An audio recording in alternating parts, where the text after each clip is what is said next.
one is The Yearning by Mohale Mashigo. Go on, go on, go on. And the other is When We Speak of Nothing by Olumide Pokuola.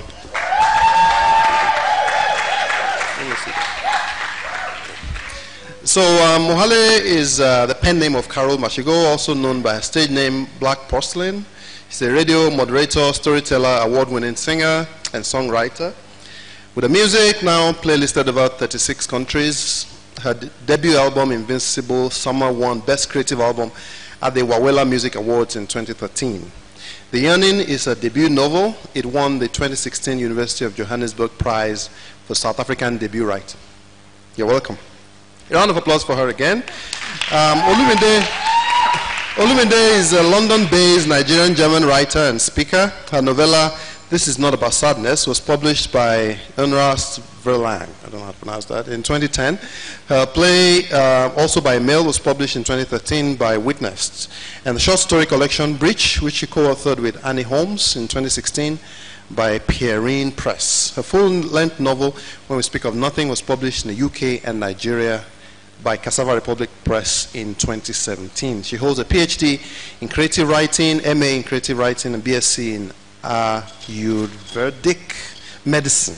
She lectures creative writing, and in 2004, she won the May Ayim Award in the category Poetry. You're welcome.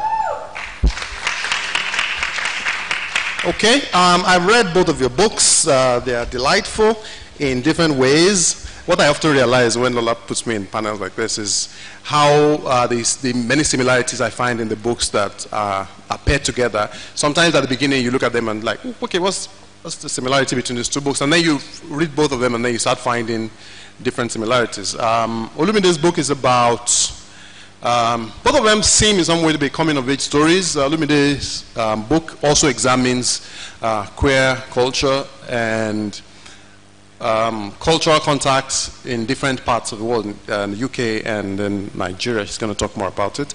And Mohale's book is about somebody discovering herself in a way she hadn't expected. They also talk about that. So I want you to tell me what inspired the book. That's a good way to start, I think. Can you hear me? Yes. Oh, okay. This answer is always very interesting because people want me to say something really inspirational and deep. The truth is, in 2006, I was working in advertising, and I hated my job, I hated my colleagues, I hated the canteen, I hated the building, I hated the IT guys, I hated the clients. I hated everything, and so in order to avoid going to lunch with these horrible people, I would pretend to work at my desk, and they soon discovered that there was nothing on the screen. So I opened a Word document one day and I started typing, and it had to be convincing, so you know I had to keep typing, and it then became the story about a woman who was raised in Soweto, is now living in Cape Town and works in advertising, and that's about where the similarities between me and this character end. But that's how it started, because I hated my job. Okay, that's a good motivator. But how did you decide on the theme? How did the story evolve from when you started? Did you have an idea of where the story is going to go? Or how did you come about this particular story, the arc of the story? I honestly had no idea what I was doing, because I'd never committed to actually writing a whole novel. And this took about 10 years, from 2006 till 2016 when it was published. And every single time when I thought I didn't know where I was going, that's where some of the best stuff came from. So I kind of trusted this process. And when I got to the end and I had to read it after a couple of months, because I let it rest a bit. And when I read it, I was like, how did I come up with this? And I don't think I did. I think I was just a vessel. Yeah. Has the process given you more confidence in the process of writing? Being able to start a book and then complete it? No. No. I'm still terrified. I still don't know what I'm doing, and the imposter syndrome is strong. Okay, that's good. That's encouraging. The story is different from the kinds of stories we typically, let's say, expect. I mean, some people expect of African writing. It examines really heavy issues, queer coming of age, so to speak, and then flies through different continents. Carl and Abu trying to, it's a friendship, story of friendship, as well as this trans part of it, which is, there's a way you write about the, okay, spoiler alerts, there's a trans person in the story, but it's not the main part of the story. So what inspires you to write it, and when you were writing it, were you consciously intending to interrogate that particular subject? The trans subject? Yes. Similarly, it started with my job, but I didn't hate everybody. It was there's a lot of hate. Not everybody. Okay. I was working in a community center in the center of London, and we had a lot of young people coming. And so I was interested at that time. It was 2010. The banking crisis was still a credit crunch at that time, but we were almost in full swing. And I was interested in the voices of younger people because they haven't quite vilified, especially in the UK context, or I'm familiar with the UK context, where being young or being youth is almost synonymous with being not worthy and being a bum and not making anything of yourself. And it was interesting to see these young people and to know that they have this heavy, it's not a response because it's happening before they have done anything wrong. This is out there and they have to fight against this and still be positive about their future, a future that we had just effed up, there's another F word here, effed up for them because, the financial crisis was hitting them hard. So that was the starting point for having two young boys who were about to become men in the center of London. And then I was interested in engaging with gender, maybe similar to Jessica. I wanted to, from a creative perspective, engage with gender in a feminist way, but include that trans issue because I thought for my feminism needed to grow in terms of looking at masculinities and ways that we have, we can approach masculinities, and for me as a feminist to engage with masculinity. And for me that included the trans narrative. The other thing I wanted to do, so the book's really not about being trans, just so one character happens to be trans, but there's no coming out. Obviously it comes up when it comes up, but it's not really about the issues of being trans. But I wanted to subvert the expectations because we have a sort of self-righteous idea about the West being so great for LGBTQI people, and then when you go to the continent of Africa, everything is so fully, I swear a lot. Can I just swear? Or do I? Everything being so fully shit. And I thought it's not exactly true. Any LGBTQI person can tell you that they edit exactly when they come out and how they come out in the West because it's not always safe and it's not always a paradise. And reversely, there will be pockets anywhere in Africa where you will feel understood and loved. I'm not saying the whole country. I don't say that we're all embracing of all these issues, but I was trying to say that okay, my character, Carl, goes to Nigeria and he finds some people who are really just accepting and not having a big issue. And I think that's possible, and I'm pretty sure these people exist because I have met them in some ways. Thank you.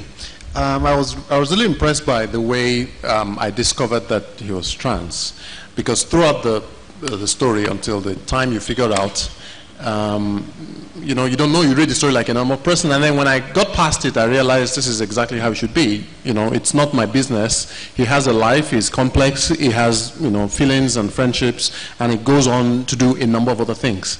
Was that deliberate? Was it, how did you manage to do that? And what has been the reaction of those who read it? I'm really pleased that you say that because it was exactly my intention. I didn't want to put another gaze on another trans body.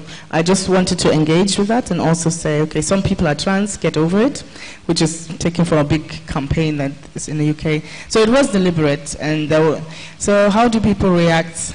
I think it's interesting when people figure it out. So that was interesting, that there's different points that people figure it out. And somebody told me they had to put the book down for 10 minutes and we get up and then come back. It's like, did that just happen? Because she was so surprised. Yes. So. All right, thank you. So there's something else I found similar in the books that two of you have written, is the aspect of spirituality. You started yours from the perspective of a shoe, I think, and you ended it also in that way. Of course, you showed up at the beginning, disappeared, and then came back. So I think I was reading an interview where you said the voice was actually a shoe narrating the story. And in yours, the character was eventually had to go to a Sangoma, which is a traditional healer, to try to understand what she was going through. Why did you decide to engage with that aspect? And I don't live in South Africa, so I don't know what the attitude is, but I know in Nigeria, the prevailing attitude in middle-class environments is that traditional beliefs and systems are crude and unworthy to be discussed. So how did you decide to start with that, and what has been the reaction of people who've read it? So I grew up in a home where my dad didn't believe in any kind of like African spirituality or even church, actually. My dad is just a man who believes in logic, I suppose. And my mother comes from a family of healers. So she comes from praying people and also, people who deal with African spirituality. So it's always been very interesting that these two very different people got together. And this somehow worked itself into the novel. Like I said, I didn't know where I was going with the story. And once I got there, it made so much sense for me because it was something that I was always struggling with. Within my family, where one half of my family believes in everything from God to ancestors, and on my dad's side of the family, it's kind of, well, if it's not science, it's not good. So I work that in there because I feel like we constantly look for healing in only one place when there are so many other spaces for healing. And I wanted to work that into the novel with African spirituality has its place as well, and you can get healing from it. And I know because, I've gone through some things, and that's where I found my healing. So, if you want to go to counseling, absolutely. If you want to pray to God, absolutely. But if you want to convene with your ancestors, do that as well. But there are so many different options, and I wanted to work that into the novel. That's very nice. And what has been the reaction of those who read it in South Africa? What has been any notable reaction to that particular aspect of the novel? Well, I think people have gone, this is something I didn't know I needed to read about until I did, which is like, oh, okay, because I was afraid I was going to offend so many people, especially on my mom's side of the family. I try very hard not to talk about the things you don't talk about if you're not a sangoma or if you're not a traditional healer. So some of the stuff I had to add fiction. So I thought I would offend people, but even the healers on my side of the family, they were like, okay, yeah, continue on this way. I hope there's more in the next novel. I was like, no, that's not how it works. It's not an advertising campaign. Something I read about, there was a comment somebody made, I think it was on Goodreads, I'm not sure, who was disappointed about the ending, said he or she had assumed that the character would eventually become more interested and more... Hello. I'm not spoiling the story. No spoilers. Okay. All right, okay. I'll move on to something else. This is a very opinionated audience. I was just going to mention something else. But good for having her back.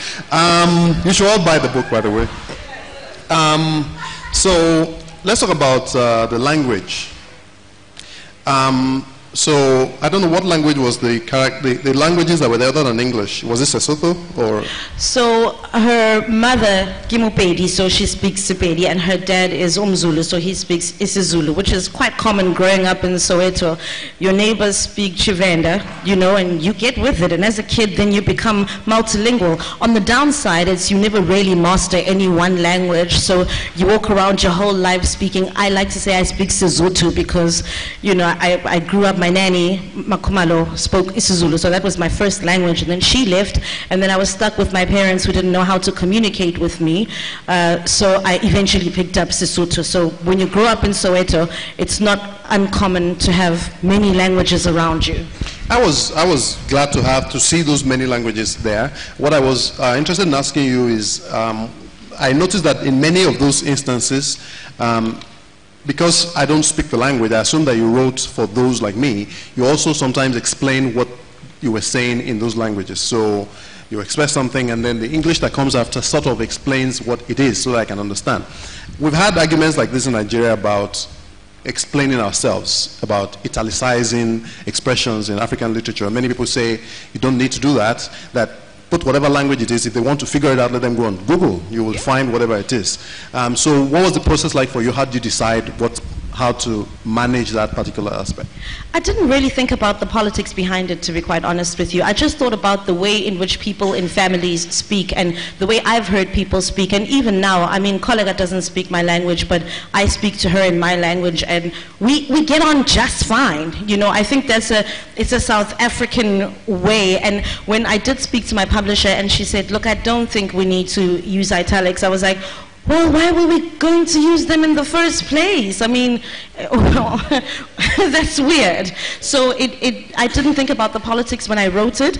And once we did get to, you know, the point of choosing, I said it doesn't feel like something that needs to happen. Okay. I want to ask you about language as well. Something that impressed me a lot about the novel is the language, the way you wrote.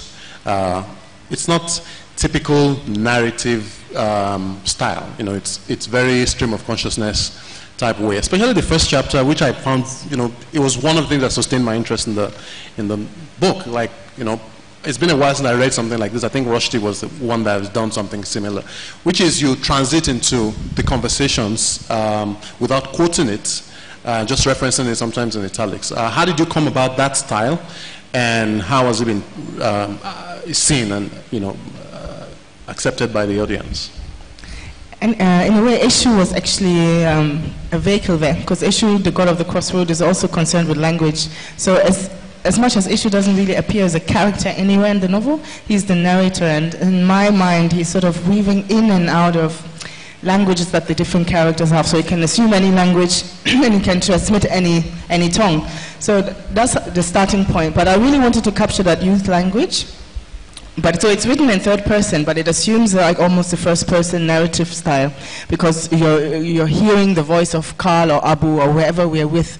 Either people like it or don't. I've gotten very good reactions for it. People like it, but sometimes it takes a while to get into it, because it's also very abrupt at times, and there's a lot of half sentences. It's grammatically not always correct. And it feels like you can hear it. When you're reading it, it's not just something on a page. It's something you feel like somebody is actually telling you. And this is how we speak, you know. So to be able to capture that kind of cadence in literature, I found very interesting. Okay, I want to talk about the way the sex scenes in the book. I'm sure you've heard a number of people talk about it. It's brilliant, and you do it in an understated way in which adults know what's going on, and in a very short space you've expressed what you want to express, and we know what has happened. And, you know, how did you come about the skill? And yeah, that's the question. How did you get about writing that? How did you decide to write in that way? And yeah. I don't know why I always get asked about the sex in this book, actually. There's like 2 sex scenes in the whole book. Very memorable 2 sex scenes.